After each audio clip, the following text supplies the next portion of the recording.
একটা পুরুষ হিসাবে এটা আমার কর্তব্য আমার থেকে যারা ছোট রয়েছে তাদেরকে জ্ঞান দেওয়া। আমি 2 বছর ধরে জিমে আছি এন্ড তুমি আমার কারেন্ট সিচুয়েশন দেখতে পাচ্ছ, আমার মুখে কত ফ্যাট রয়েছে এবং আমার বডিতে কত ফ্যাট রয়েছে এবং আমার বলতে গেলে নাম মাসল নেই, কারণ কনসিস্টেন্সি ছিল না। আমি সবে মাত্র ডিপ্রেশন দিয়ে বেরিয়ে এসেছি এবং সবে মাত্র আজকে একদিন হয়েছে জিমে গেছি এন্ড আমি সেখানে গিয়ে অনেক বড় রিয়ালিটির মুখোমুখি হয়েছি। কারণ একটাই, এতদিন জিমে যাওয়া না সত্ত্বেও আমি কোনো এক্সারসাইজ করিনি। তুমি যখন এক্সারসাইজ করবে না তখন তুমি বডিতে মাসল লুজ করবে, অন্তত 1 মাস পরে থেকেই মাসল লুজ করা শুরু করে দেয় এবং বডি ফ্যাট গেইন করা শুরু করে দেয়। এন্ড তুমি যেহেতু জিমে যাও আরো তাড়াতাড়ি তুমি ফ্যাট গেইন করবে। এই ভিডিওর মূল উদ্দেশ্য যেটা, তুমি যদি নিজের হেলথকে বা নিজের বডিকে 1% ইমপ্রুভ করতে চাও নিজের বাড়িতে বা তুমি জিমে বা যে কোনো কিছু করতে চাও এবং শুরু করতে চাও বা শুরু করে ফেলেছো, তাহলে এই ভিডিওটা তোমার জন্য খুব গুরুত্বপূর্ণ। কারণ একটাই কথা, তুমি যখন শুরু করছো তখন শুরু করার সময় তোমাকে একটা প্ল্যান বানিয়ে শুরু করতে হবে। নাহলে তুমি যদি হুট করে শুরু করতে হবে যে ভাই বডি বানাবো, অ্যাবস বানাবো, বডি বানাবো, তাহলে তুমি হয়তো শুরু করে দেবে, বাট ভবিষ্যতে তুমি একটা বড় ট্র্যাপে পড়বে, একটা বড় গর্তে পড়বে, সেখান থেকে উঠতে খুব কষ্ট হবে। এন্ড পয়েন্ট এটা আছে, 2 বছর জিমে যাওয়া সত্ত্বেও কেন আমি এত বড় ট্র্যাপে পড়েছি এবং সেটার উত্তরটাই তুমি এই ভিডিওতে পাবে। কারণ তুমি যখন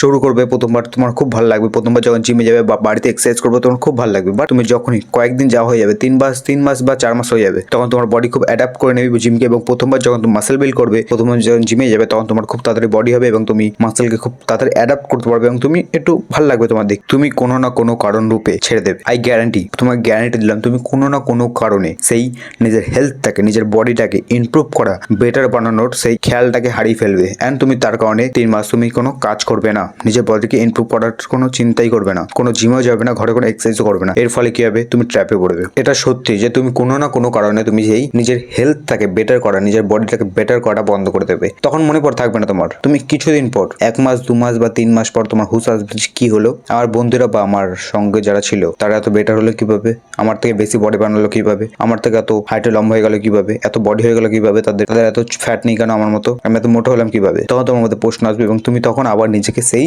জায়গায় নিয়ে যাবে যে নিজেকে ইমপ্রুভ করবো, নিজের বডি বানাবো। এন্ড তখন তুমি অবাক হবে যে তুমি যে স্ট্রেংথটাকে ডেভেলপ করেছিলে, যেই লেভেলে উঠেছিলে, সেই লেভেলে আর তুমি নেই, সেখানে নেমে গেছো, এত নিচে নেমেছো যেখানে তোমাকে আবার জিরো থেকে স্টার্ট করতে হবে। এন্ড সেই সময় তুমি প্রচুর রিগ্রেট করবে। এখন আমি যেই মুহূর্তে আমি রয়েছি না, সেখানে শুধু রিগ্রেট রয়েছে, শুধু রিগ্রেট। কারণ একটাই, কনসিস্টেন্সি এন্ড ডিসিপ্লিন না থাকা, নিজের কোনো লক্ষ্য না সেট করা। তাই ভাই হাত জোট করে বলছি, ভাই তুমি যদি নিজের হেলথকে বা যে কোনো কিছু লাইফের যে কোনো কিছু অ্যাচিভ করতে চাও, যে কোনো কিছু করতে ঢুকছো, তুমি কোনো একটা প্ল্যান বানিয়ে একটা লক্ষ্য নির্ধারণ করে একটা টাইম লিমিট চুজ করে যে এইখান থেকে এত টাইম অবধি করবো, পুরো ডিসিপ্লিনের সঙ্গে এইটা অ্যাচিভ করবে, এটা করতেই হবে। নাকি ভাই ঢুকে গেলাম, করে নিলাম, হয়ে গেল, হবে না হলে না হবে, এরকম করলে হবে না, তুমি লাইফকে ডিস্ট্রয় করে ফেলবে। অ্যাজ আ ম্যান তোমাকে আমি এটা ব্রহ্মাস্ত্র বলে দিচ্ছি যে যখন কোনো স্টার্ট করবে সেটাকে ছাড়বে না। আমার এখন কি রিগ্রেট আসছে জানো, 20 দিন কেন ভিডিও আপলোড করলাম না। যদি ভিডিও আপলোড করতাম কোথা থেকে কোথায় উঠে যেতাম, অ্যান্ড কোথা থেকে কোথায় উঠে দেওয়া সত্ত্বেও আমি এখানে বসে আছি, কারণ আমি 20 দিন আপলোড করিনি। জিমে গিয়ে রিয়ালিটি ফেস হলো যে ভাই আমার বন্ধুরা এত বডি বানিয়ে ফেললে কিভাবে, এত আমি কমজোর হয়ে গেলে কিভাবে, যেখানে আমার 5-6 কেজি